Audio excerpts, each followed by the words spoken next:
众朋友们，大家好，欢迎收看本周的对话好莱坞，我是主持人蓝天。那今天呢，我们非常荣幸的邀请到了电影界的传奇人物 Lloyd Kaufman， 他同时也是 AFM 的前任主席。那他还有一个身份呢，他就是在好莱坞历史最悠久的一个电影工作室的 G&E Studio 的创始人了。让我们一起来认识一下他吧。I've been asked whether Lloyd Kaufman has a place in Hollywood. Lloyd Kaufman is kind of a, not kind of, is a Hollywood legend.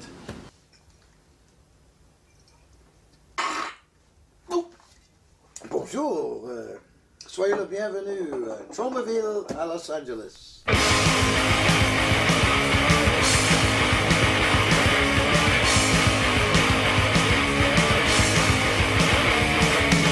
Torma is a unique company in which Lloyd infuses the company with his own personal vision, and his vision is pretty far out. The one word to describe Lloyd is Visionary? Energy. father figure. He's crazy. Don't do this! Don't do anything like that! Don't do anything! A little bit strange, but in a nice way. Oops, sorry. He expects the best, but he wants to pay you the worst. There's basically a cartel that runs our industry. It is very difficult for the independent company or the independent studio to survive. The unions are so f***ing stupid because instead of leaving the independent filmmakers alone, they f***ing squeeze you and nickel and dime you, so you go, f*** it, we're going to Canada. Hi Lloyd, how are we doing today? 不错，不错。因为我是从耶鲁大学毕业的。耶鲁大学毕业的。很久以前。很久以前。所以我忘了很多中国话。哦。所以我得讲英文。对不起，对不起。不用对不起，你的中文讲得很棒，非常棒。太客气。哎呦，还会用您啊，你和您。我都忘了，太厉害了，在耶鲁学的中文。对。How did you learn your Chinese in Yale? How did that happen? There's a lot of Chinese students. 不是，没有，可是1968毕业的，毕业的。哦。没有Nixon, 没有 I can speak. I better speak. Sorry, 对不起. But you know, it was before Nixon opened up for us to go to China. Oh, I see. So we were only out of 1,000 in my class, and George. You were one of them. I was one of the 5 who took Chinese studies. That's incredible. We had a lao shi every morning, 8 a.m. 2 hours every morning of Chinese crash courses. And then I went to Taiwan during the summer to speak, and Stanford University. And, wow. But I'm sorry to say I could not conduct business in China. I've been several times, and I can get along, but I can't do business. Right. But my daughter, Lisbeth, who graduated from Yale, she is fluent, and she is also able to read Chinese. Yeah, very She's well. Able to read Chinese? Yeah. Can she write? She cannot write. She cannot write. She can write a little bit. A little bit. But not enough to really be That's able incredible. To, yeah. Well, I took 3 years of Spanish. I still don't even know how to talk to you in a conversation. But so people see you as a legend in the film and movie industry. How do you view yourself? Well, I've been very lucky. I came out of college to make movies as an art form, right? And to have my own little studio, and to make movies without anybody telling me what to do. And the theory has been keep the budget low, try to put something in the movie that's commercial. Right. If you make a movie and you put a gun in the movie, someone will buy a ticket. If you make a movie with a monster, someone will buy a ticket. If you make a movie with a naked man, somebody is going to buy a ticket. If you make a movie with naked ladies, a lot of people will buy the movie. For sure. But the point is, if our business plan, low budget, have some element that's commercial, and then try to make the most original, artistic, personal, auteur movie as possible. You know, there's such a fresh breath of air. I mean, thank you. a lot of people, I don't hear a lot of people say that nowadays. No, it's a Right? pity. It's a pity. It because, is. So you actually never wanted to get into the movie industry in the beginning, right? Like you wanted to do Broadway musicals. Well, How did you get into it? I loved Broadway musicals. Right? You know, being a Because gay, you're from New York, well, or and I'm the a studio. gay married man. I've cried through many a Barbra Streisand, Judy Garland play and musical. But I loved musicals, but Right. not as a profession. I never Uh-huh. thought I would go into show business. Uh-huh. But I was going to be a social worker, do something, you know, it was the 60s, help people, be peace and love. And Uh-huh. But I was roomed, first year at Yale, I was roomed with a movie nut. Okay. And he ran the Yale Film Society. And our beds were head to toe, a small bedroom. And at night I would inhale his Buster Movie Keaton, talk and- yeah, all that stuff. Uh-huh. Became a movie addict. And it's all the fault of Yale University. So he basically changed your whole life. Yeah, Yale. Well, you know, George Bush was in my class at Yale. No way. So fate, you know, and You could have gone either way. Yeah, you know, he it's could have either been- politics or it's film. George Bush could have invented Troma Entertainment and Yeah. invented the Toxic Avenger, and I could Yeah. have maybe been president. But the president. We went the other way. So that's what life is all about. So how did you get into the industry at first? I started making my own damn movies from the Uh-huh. very beginning. When I was at Yale, I bought Uh-huh. a Bolex. A Bolex Okay. is a Swiss camera. It winds up. It's a beautiful little camera, 16 I'm sorry, millimeter. I'm from the 90s. I'm a 90s kid. I don't remember those things. No, no. Well, they're still around. I mean, they are works Okay. of art, and they Okay. are beautiful. If you like celluloid, Uh-huh. the Bolex camera is wonderful, but it doesn't shoot sync sound. So I made feature-length movies at Yale, Mm-hmm. but they were like silent movies. They were 80 to 90 minutes, but I couldn't do sync sound. It could only be the picture, music, narration, and a few sound effects. Uh-huh. And then we would show those movies to schools like Harvard or any other film societies. They used to be all black and white, right? Mine were black and white Uh-huh. originally. They Right. were black and white. So what inspired you to do a tribute to Charlie Chaplin? That was one of the first full feature films that you did, right? Well, Chaplin was a big inspiration. I Right. love comedy and Uh-huh. slapstick, and it's not just Chaplin, but Buster Keaton and Harold Lang and Uh-huh. Harold Lloyd, Right. Harold Langdon. All the great comics were the Three Stooges. All that stuff was a big deal for me. In France, we had what's his name? I can't remember. The silent comedian in France. Anyway, all those slapstick comedians who actually were very socially relevant were big inspirations to me, but also the great auteur, Renoir in France, Mizoguchi in Japan. Right. That's what that was sort of my film school, studying those, watching, breathing, like eye drops. Every orifice was filled Uh-huh. with classic auteur cinema. Uh-huh. And that's why I started my own studio. Wow. And I got lucky because I met Michael Herz at Yale. Uh-huh. My brother went to camp with him, and he was becoming a lawyer. Right. And he decided he wanted to make movies also. And he has run our company. He is on the business side, and I've been fortunate to have him as my partner. Right. So you founded Truman Entertainment about 42 years ago. 42 years 42 ago. years Yes. ago is one of the longest independent studios in American history. How do you feel about that? Very proud. It's wonderful. Right. You know, we have been very fortunate. What we have, and which Rupert Murdoch doesn't have, Uh-huh. is that we have a very loyal cult. We are a classic cult cinema studio. Right. And we have a very loyal fan base. Uh-huh. And now it's 3 generations of the fans. And this is mainly in the United States. That's beautiful. I Yeah. know we have fans in China and in France. Of course you do. Japan, but I don't know that much. Right. But here I know we have a very loyal, small, narrow-cast fan base, and they really are part of our corporation because Uh-huh. they go out, they go to the movie theater and say to the movie theater, we want Lloyd Kaufman's new movie. And if enough of them say that, the theater might give us one screen, you know, like AMC, which is Right. now a Chinese company. Owned by Wanda, yeah. Hopefully, yeah, Wanda. Wanda.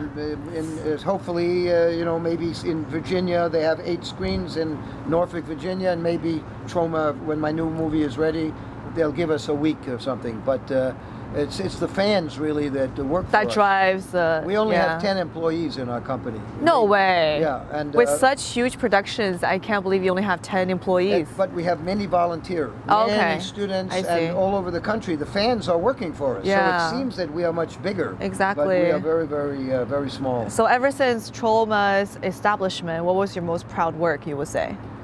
Well, I think just surviving and doing what we believe in. The movies we make come from the heart. Right. They are our soul and our brain and our heart. And the fact that we have been honest and we have not gotten into bankruptcy the way so many companies do. And Exactly. we don't borrow, as Shakespeare said, neither a borrower nor a lender be. And we've been able to keep going. I think I'm proud of that. And every movie I've made, I have to say, the ones I've personally written and directed and produced, I think they're great. Right. Unfortunately, only a small number of people think they're great. But word of mouth helps us. Exactly. We don't have the money that Paramount or Viacom or Sony or whatever to advertise. We have tiny money. But we have You good stay word of true mouth. to the heart. Our fans talk about us. Yeah. And eventually, the movies eventually get out there and become profitable. In the 80s, we were more successful because the industry wasn't so consolidated. Exactly. Now it's a big Just the big six. conglomerates game, and we are there thanks to our fans who support us.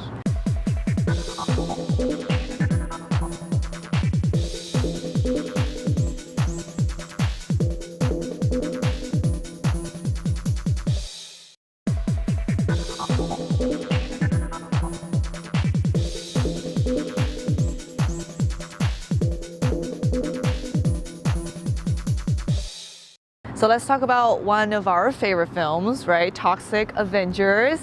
So what inspired you to, produce or make that film? It's a very good question. Thank you, Lancy. The Toxic Avenger, like all Torma movies that I've been involved in, have one foot in social relevant issues. And in 1982, my wife and I used to go camping a lot. And everywhere we went in the wilderness was dirt, was garbage, plastic beer things, and McDonald's plates, and everywhere. And it wasn't biodegradable. This was before Al Gore. All these crazy technology coming in. This was before any of the biodegradable stuff, or before Al Gore invented the, the internet and stole those Nobel Peace Prizes from the poor scientists. It was 1982, and I decided let's make a movie that is environmental, that will teach young people about the environment. And so also we wanted to make a horror film because we had only made comedies until then. And so, horror will combine and comedy together, and Chaplin, City Lights. The Toxic Avenger is a superhero, but he's a monster. He fell into chemical toxic waste. He had an accident and fell into the pollution. And he became completely deformed. Yes, right? He is a hideously deformed creature of superhuman size and strength. And so it was an environmental statement. Sounds like Godzilla. But yes, you're almost, correct. right? No, It's like I made a parallel connection there. You're correct. Godzilla is definitely an influence on Toxic Avenger. Absolutely, no question.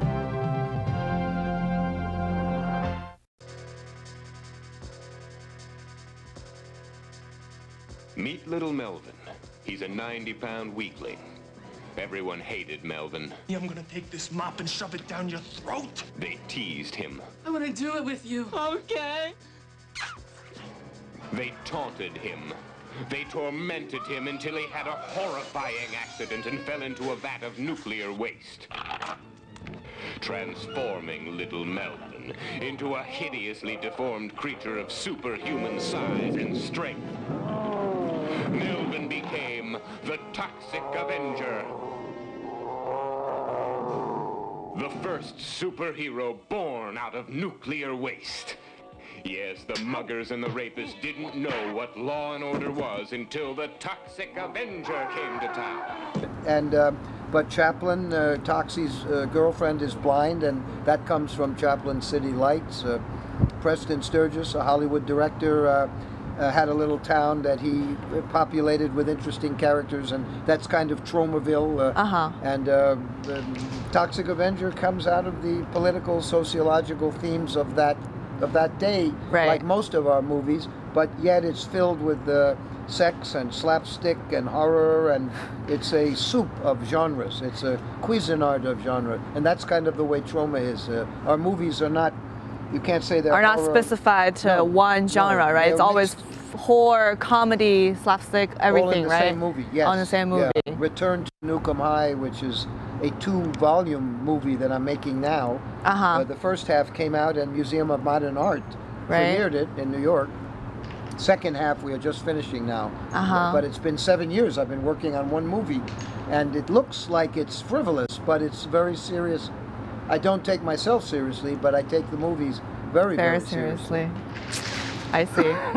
Well, so you were the former president for AFM, or IFTA, right? And AFM is under... elected chairman. Elected chairman. The president is the CEO, and she is the real brains of the operation. I'm just a member who was elected chairman. Oh, you're too modest. No, seriously. We have a brilliant CEO named Gene Pruitt, and we are a board. I'm still on the board. Right. The Independent Film and Television Alliance is the trade association for the independent movie companies of both the Europe, Asia, and the States. So American film market is actually super influential, right? It connects people from attracts people, filmmakers from over 70 countries and over 8,000 filmmakers. So how did it become like this? How did it begin? And well, the Troma was one of the early, I think probably at this point we are the longest running company in that organization. In the organization, yeah. There are other individuals who may be there longer, but they changed companies. We've had the same management, same company since the beginning. The idea was, and I was not a founding member of IFTA, but the idea was Cannes has a big market in France, and Refed in Italy, and why don't we have one in the States, America, a film market where Hollywood is the center of film forever, and so that was the concept, and it worked. And for many years, the AFM, which is run by the Independent Film and Television Alliance, I think it has been the most successful concentrated market in the world. I think it is totally independent, totally business, and I think the most successful of the markets ever. So in what ways has it served the community so far? Well, it provides many services to the members. It provides services that we, a small company, cannot do on our own. We want to know what is sales in China? What's going on in China? I can't research that. I don't have people I can pay to go to China, but the association, you invite them to come here. The association can research and tell us, oh, in Sweden now people are buying comedies. In Spain they're buying gangster movies. We can get information from the American, the IFTA also lobbies in Washington. And we lobbied against the Comcast-NBC merger, and we got some benefits when I was chairman. That was a big project. And we were one of those in Washington, D.C. who objected to the merger, and we got Comcast to sign a contract to do more with independent producers, especially for television. Comcast, NBC, Universal. They didn't live up to their contract, but we got something. We got some crumbs. So we can't do that on our own. The association can do that. We are a smaller version of the Motion Picture Association of America. I see. Which is owned and controlled by the big conglomerates. That's 5 or whatever. 5 or 6. Whatever, small. The oligopoly. So you have been in this entertainment industry for way too long, right? Yes. Way too long. Well, I don't say it's too long. No, to us, you're just a god, right? No. But I mean, so what do you think is the difference between the film industry, the movie industry from back then, 40-something years ago, to now? What's the difference? What has changed? What has changed is that the rules, at least in my country, I don't know about other countries, but I think it's true for Europe. The rules that used to protect the public against monopoly have been done away with. It used to be illegal for the big conglomerates to own the movie theaters. Now they can own the movie theaters and distribute all. So that means that they can open a movie in all over the country all at once. When we began, there were many theater chains all competing. So if we had a good movie for commercial reasons, they wanted it. But now the theaters are permitted to be controlled by the conglomerates or even be owned by them. How were they able to compete for your movie? So if one theater wanted your movie and they buy the licensing, right? So the other movie theaters couldn't display it, or what's? Yeah. They were family owned. There were lots of chains all over the country, and there was competition. Now it's not so much. There's only a small number of giant I mean, there's like chains. the Kokurian, the Edwards. There's so many other different movie theaters. There's small. There small were individual. many. Now it's very few, and also the major studios are allowed to control them. They're permitted to say, if you want Star Wars, you got to play ball with us. That was not against that was against the rules. Right. So the industry now is opening all at once. Suicide Squad or those baby food movies. They're opening. Baby food movies. Can you explain to us what that is? Well, the movies cost so much. They have to be all things to all people. So as a result, you have baby food, and you can live on baby food. But it's not nutritious. It's very boring. Yeah. It's not intelligent. It's not knowledgeable. Well, it just is boring. So that rule went away, and then there was one where the networks were not supposed to. The big NBC, CBS. The big networks were not supposed to own the movie content. production. But during Clinton, that rule, the financial syndication rule, was done away, which pretty much killed the television industry for the independent. Unless an independent is in a partner with the big conglomerate or a vassal division of the big conglomerate, it's almost impossible to make a profit. So the big conglomerate, they can, start from producing. Right, they can hire the crew members. They can do post-production. They can do distribution. They can do everything. They do it all, yeah, and they are doing it. They're eating everybody. The Rupert Murdochs and the Summer Redstones, the Viacoms of the world are eating everybody's lunch. Right. And the little this is capitalism. Well, it's a corrupt capitalism because the rules have. Favor the elite, and that's a pity because we would have a lot more. The public would be better served with more movies, but the public doesn't know. Most of the public, I don't think, know about my movies. They don't. How can they know when we can't afford to distribute, to advertise the way Star Wars is advertising? Exactly. We do our own distribution, but. If I direct a movie, we can get into 200 or 300 movie theaters, but one by one, and they're usually the calendar. They're not the ones that can play a week after week after week. We're in for 1 week and then we're away. Because they have a calendar. It's like a tour, right? It's like a subscription, subscription, but they have a schedule, and when your 5 days are up, that.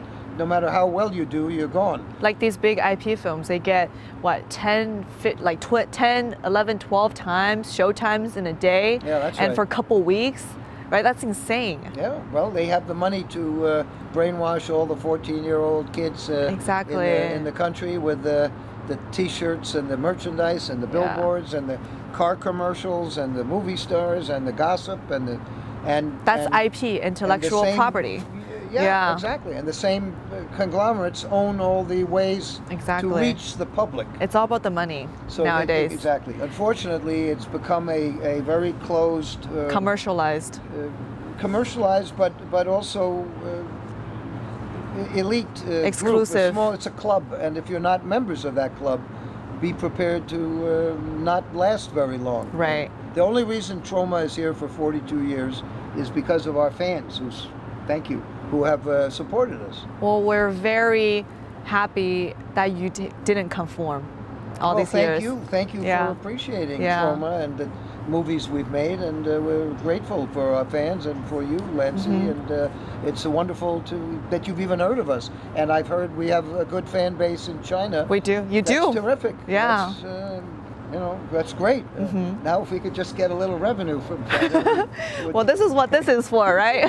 Thank you. Thank you so much, Lloyd. Thanks for sharing all your stories with us. 好的，以上就是今天对话好莱坞的全部内容了。我们下一周同一时间再见喽，拜拜。谢谢，一路平安。